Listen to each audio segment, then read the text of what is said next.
E bem, meu querido irmão, senador Stevenson Valentim, do Rio Grande do Norte, senhoras senadoras, senhores senadores, funcionários dessa casa, assessores, e você, brasileira, brasileiro, que nos acompanha aqui pelo trabalho sempre muito cordato, sério, da equipe da TV Senado, Rádio Senado e Agência Senado. Senhor presidente, nesse final de semana, e eu faço uma recomendação para aquele brasileiro que ama essa nação e que não se rende aos poderosos de plantão, que estão destruindo esse país pela covardia de muitos outros parlamentares que assistem ao que alguns ministros do Supremo estão fazendo, em conluio aí, alinhamento político ideológico com esse governo Lula.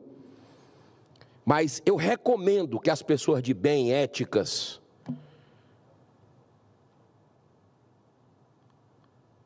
que leiam o artigo Complexo Industrial da Censura, que foi publicado pelo jornalista David Agape e Eli Vieira, ontem, após um fórum que aconteceu em Londres, reunindo jornalistas do mundo inteiro que defendem a liberdade de expressão. É muito importante, eu repito, que você, brasileiro, entenda o que está acontecendo no nosso país hoje. E esse artigo, que vai durar 20 minutos de leitura, vão abrir sua mente para entender o desafio que nós temos pela frente com essa sanha de intimidação, de perseguição implacável aos conservadores desta nação. É tudo caso pensado. É tudo planejado. Eu não vou, até por questão do tempo, ler todo o artigo. Peguei algumas partes aqui, mas eu recomendo, mais uma vez, que você possa pegar, está aí nas redes sociais do jornalista David Agape e Eli Vieira, jornalistas brasileiros, que eu até repliquei no X. Ontem fiz questão de replicar esse artigo. Senhor presidente, no final de junho, agora, terminou ontem, foi realizado durante toda a semana passada o primeiro Fórum da Liberdade de Expressão em Westminster, Londres, organizado pelo jornalista Michael Shallenberger, responsável pela investigação e publicação do Twitter Files Brasil. Ele esteve, inclusive, no Senado, revelando a podridão de decisões judiciais censurando o brasileiro e pedindo para, na época, o Twitter não deixar vir à tona essas decisões. Pedindo para o Twitter mentir. Participaram jornalistas, escritores, acadêmicos, artistas e ativistas de vários países do mundo. Representando o Brasil, repito, os jornalistas David Agape e Eli Vieira, do jornal Gazeta do Povo, lá do Paraná, que tem repercussão no Brasil e fora do Brasil. Nesse fórum foi aprofundada a análise sobre o complexo industrial da censura, um conceito formulado a partir de impactantes publicações dos relatórios sobre a investigação do Twitter Files Brasil nos Estados Unidos.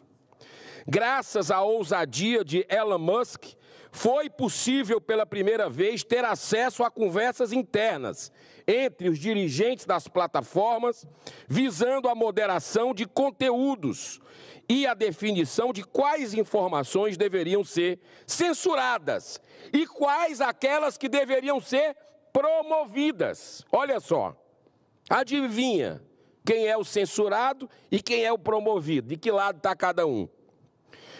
Fazem parte desse complexo industrial da censura várias organizações ligadas a agências de inteligência como a CIA e o FBI, segundo o jornalista. Algumas ONGs internacionais, como a Open Society, financiada pelo bilionário George Soros, e a Luminate, de Pierre Omidyar, além de outras mais antigas, como a Ford Foundation. Um dos casos mais notórios foi o do laptop de Hunter Biden, filho do presidente Joe Biden. O jornal New York Post publicou em 2020 uma reportagem sobre o tráfico de influência com empresas ucranianas. Documentos internos revelados pelo Twitter Files mostraram que o FBI conseguiu influenciar diretamente a supressão das informações sobre o caso do laptop. Ao aprofundarem as investigações, os jornalistas perceberam que estavam diante de algo muito maior e escandaloso. Uma vasta rede de interação entre governos, ONGs, grandes empresas de tecnologia e instituições acadêmicas, com o objetivo de monitorar as redes sociais, controlando as narrativas e silenciando as vozes dissidentes. O complexo industrial da censura utiliza, inclusive, métodos de manipulação psicológica desenvolvidos pelas Forças Armadas dos Estados Unidos durante a Guerra ao Terror, através de ferramentas tecnológicas sofisticadas, incluindo agora a inteligência artificial. Em todo o mundo, a estratégia para a aplicação da censura é, abro aspas, o combate à desinformação e ao, abro aspas, discurso de ódio. Ao invés de avançar com a democracia em ditaduras como a China, esse complexo industrial de censura adota critérios e práticas chinesas de controle rigoroso da comunicação, ou seja, faz o mesmo. No Brasil, o complexo industrial da censura opera principalmente através do STF e do TSE, em sintonia com os interesses do atual governo Lula, que implantou no âmbito da SECOM o Departamento de Promoção da Liberdade de Expressão e, no âmbito da AGU, a Procuradoria Nacional da Defesa da Democracia. Nomes muito pomposos para ocultar a real finalidade de implantação de um verdadeiro Ministério da Verdade, que teria o superpoder de dizer o que pode e o que não pode ser dito nas redes sociais. Não é à toa, minhas irmãs, meus irmãos, cidadãs e cidadãos brasileiros, que 61% hoje da nossa população tem medo de retaliação do que coloca nas redes sociais e já não está colocando. Olha a que ponto chegou esse complexo de indústria da censura. No TSE, essa estrutura começou a ser implantada, segundo o jornalista coloca, em 2017, por ordem do ministro Gilmar Mendes. Esse mesmo que fez o evento lá, o chamado Gilmar Palusa, agora lá em Portugal, reunindo uma série de autoridades, muitas delas pagas com o nosso dinheiro, para fazer esse tipo de promoção. Ainda bem que a informação que nós tivemos é que foi um fracasso, que as pessoas estão acordando para esse tipo de manipulação com o dinheiro do pagador de imposto do nosso país. Mas, na época, segundo o jornalista, em 2017, Gilmar Mendes, que presidia o tribunal, foi que iniciou essa estrutura com a criação do Conselho Consultivo sobre Internet e Eleições.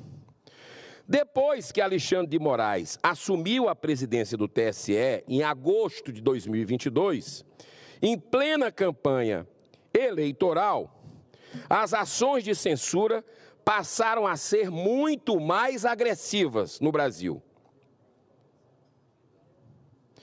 Grupos de trabalho informais de monitoramento das informações foram institucionalizados oficialmente com a implantação do Centro Integrado de Enfrentamento à Desinformação e Defesa da Democracia. Olha só o nome que eles criam para censurar a gente. Eu precisaria de muito tempo aqui, senhor presidente, para listar todos os abusos cometidos durante as eleições de 2022.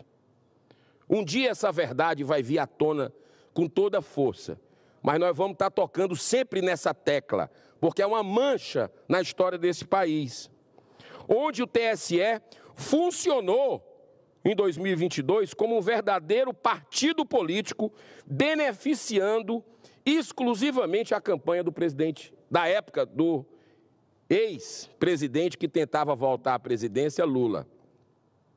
Em virtude do tempo, vou lembrar de apenas um dos episódios quando o TSE decidiu, pela censura prévia, proibindo o lançamento de um documentário feito pelo Brasil Paralelo, intitulado Quem Mandou Matar Bolsonaro. Lembra desse episódio? Que a Carmen Lúcia, a ministra Carmen Lúcia, diz, não, isso aqui é uma vergonha, não pode, cala a boca, já morreu, não sei o quê. Mas, tipo assim, vamos deixar. A democracia a gente vê depois das eleições. Isso aqui vamos censurar, vamos... uma vergonha completa.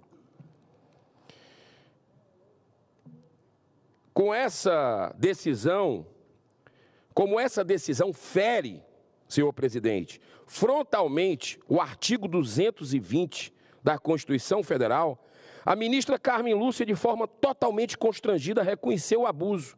Mas, como eu disse aqui, acabou acatando a truculência, dizendo que isso deveria ser absolutamente excepcional.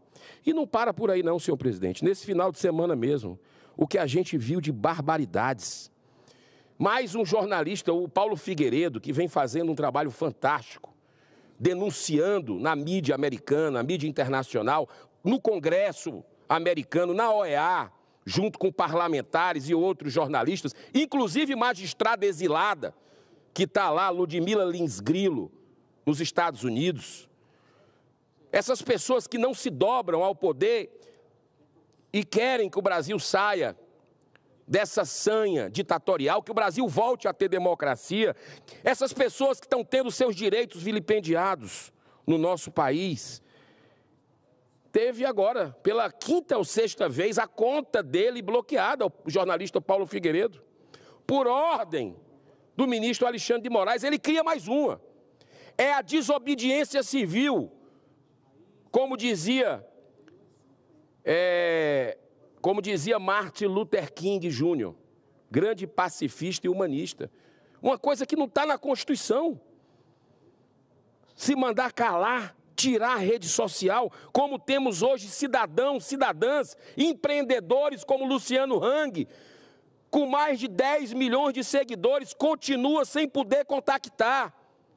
É um zumbi nas redes sociais, ninguém consegue ouvir a opinião dele. Desde as eleições ele está proibido de falar. Isso é democracia? Vamos combinar. Isso é ditadura. YouTubers, uma série de situações. Está aí o Monark, outro jovem exilado nos Estados Unidos, caçado por essa ditadura da toga.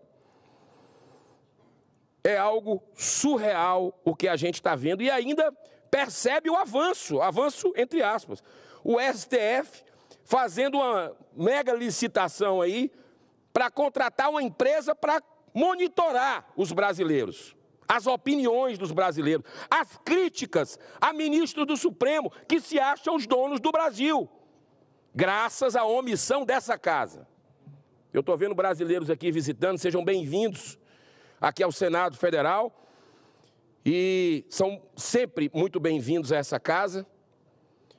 E eu, esse final de semana, estive em Fortaleza, na minha terra, no Ceará. Não sei se tem algum cearense aí, mas impressionante como as pessoas estão se sentindo sufocadas com essa perseguição que acontece no Brasil hoje. Olha, senhor presidente, nesse fórum de Westminster, foi apresentado um painel com o título, abro aspas, Quem financia a censura no Brasil? São várias fontes, segundo o jornalista David Agape. Uma delas é o Sleep Giants Brasil, que atua fortemente em pressão para a retirada de patrocínios de anunciantes de vozes dissidentes, de vozes, repito, que não baixam a cabeça para o que está errado. Vozes que têm a sua legitimidade numa democracia de criticar quem quer que seja. O Sleep Giants vai lá e começa a caçar os patrocinadores e a cancelar, é a palavra. Muito obrigado, senador Stives. É isso mesmo, essa palavra é o cancelamento. E aí muita gente fica receoso com o resultado e tal, eu vou deixar de anunciar num veículo ou numa instituição, porque o sistema não quer. Pode um negócio desse?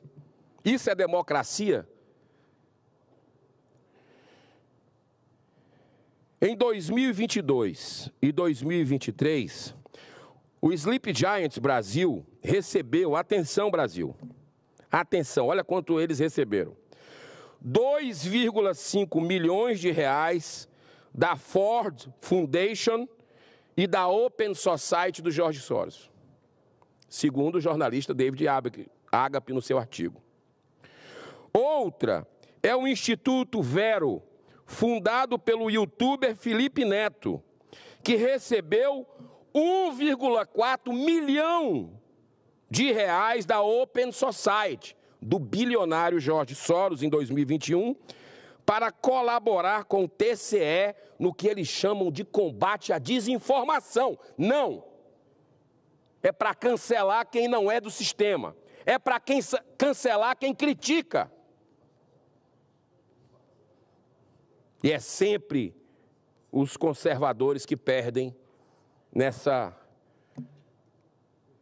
caçada implacável desse sistema carcomido que existe no Brasil.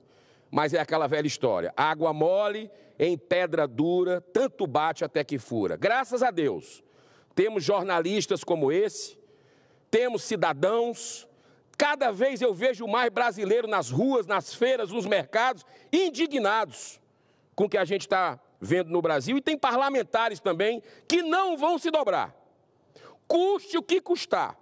Não vamos baixar a cabeça para esse tipo de coisa que está errado. Se nós estamos aqui, nós temos um compromisso com a sociedade e não com um projeto de poder. Ao todo, senhor presidente, entre 2021 e 2022, a Open Society transferiu cerca de 42 milhões de dólares para várias organizações brasileiras. 42, que interesse, hein? Que interesse aqui no Brasil. O que é? Para quê? Para aborto? Para droga? Vamos ver agora. Vamos ver agora. Muitas dessas organizações se dedicam ao lobby para a legalização do aborto, do assassinato de crianças e das drogas, como a nada inofensiva droga da maconha no Brasil. Seu patrocinador, o bilionário Jorge Soros, muito conhecido para quem estuda esse tipo de situação do lobby no Brasil, tem interesses gananciosos para ganhar mais dinheiro ainda nas bolsas de valores, às custas da desgraça de milhões de viciados que destrói não apenas as suas vidas, mas de suas famílias. Em agosto de 2023, com o apoio de mais 4 senadores, inclusive o presidente que aqui está agora hoje, senador Stives Valentim, do Rio Grande do Norte, nós demos entrada no pedido de impeachment do ministro Barroso, atual presidente do STF. E uma das razões foi por ele ter participado de evento em Nova York, ainda em 2004, patrocinado por quem? Por quem? Pela Open Society do Jorge Soros. Para quê? Para quê?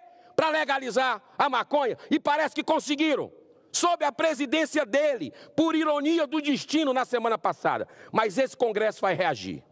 Eu não vou descansar enquanto esse Congresso criar um impasse nacional, porque os senadores já fizeram o seu dever de casa, votando pela PEC antidrogas, colocando na Constituição aquilo que nós já fizemos em 2006 e 2019, tolerância zero às drogas. A Câmara dos Deputados recebeu a PEC e já aprovou na CCJ. Falta agora ir para o plenário, estão querendo levar para uma comissão especial para ganhar tempo. Mas enquanto isso tem gente morrendo, tem família se destruindo, presidente. O senhor sabe mais do que eu, porque o senhor trabalhou na rua. Isso não é interesse do povo brasileiro, do povo de bem, isso é interesse de bilionários.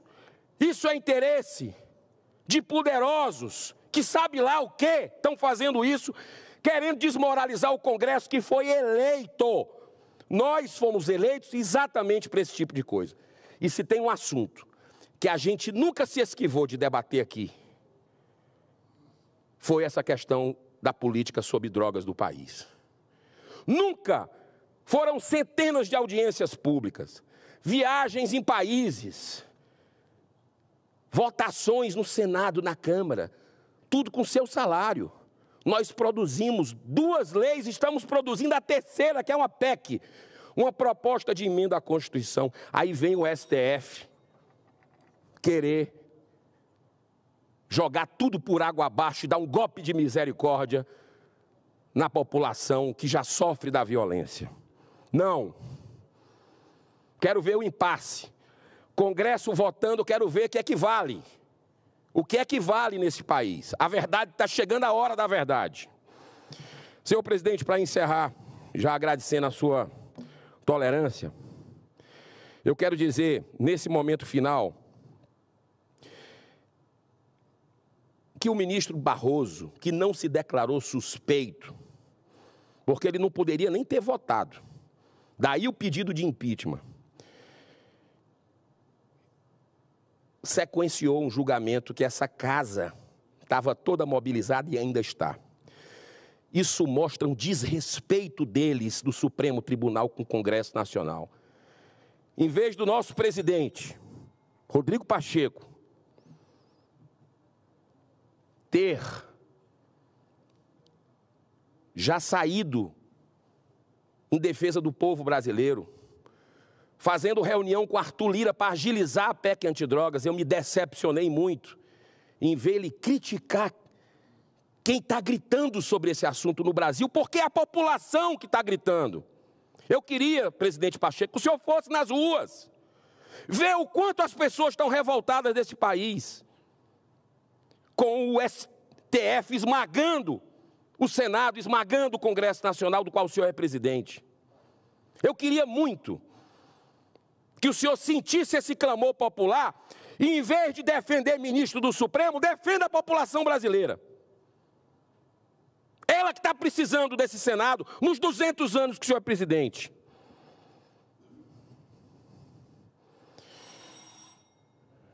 Julgamento esse, senhor presidente, que invade de forma gratuita e gritante a competência do Congresso Nacional, legalizando na prática o tráfico de pequenas quantidades de droga. É isso que o STF fez. Uma calamidade social sem precedentes. Agora o policial vai ter que andar com a balança, né? Além da arma, do cacetete, vai ter que ter... Tem até uma foto circulando na internet, não sei se você viu. Ele com a balança aqui. É uma vergonha. Vai comprar de quem? É fortalecendo o tráfico, é claro. O aviãozinho, a cooptação dos jovens. Por tudo que eu falei hoje, senhor presidente, no minuto final, não vou precisar de mais tempo. Eu preciso encerrar esse pronunciamento repetindo mais uma vez que existe um grande responsável por tanto abuso de autoridade, tanta arbitrariedade, tanta perseguição política, tanta censura, tanta restrição às liberdades civis e tanto ataque à democracia do Brasil. O grande responsável é o Senado da República, que tem fugido covardemente do seu dever moral e constitucional. Nós fomos eleitos pelo povo. Nas unidades da federação, o povo não está sendo ouvido. Tem fugido do dever de abrir o primeiro processo de impeachment, sim. Foi a única coisa que essa casa não fez em 200 anos. Não é possível que nós vamos continuar omissos com essa situação no Brasil. Será que nós não chegamos ao fundo do poço? Será? Amanhã eu vou falar sobre presos políticos aqui. Uma vergonha o que está acontecendo. Vou visitar daqui a pouco Silvinei Vasquez, ex-diretor da PRF. 11 meses preso, sem qualquer justificativa. Mais um dos 2.000 presos políticos. Hoje eu visito e amanhã eu trago aqui o caso dele e de outros que está sendo denunciado lá fora do Brasil, porque esse Senado ainda não fez a sua parte. Vou denunciar lá fora e aqui com pessoas de bem que honram o seu mandato, que honram o voto que recebeu. Que Deus abençoe essa nação. Muito obrigado, senhor presidente.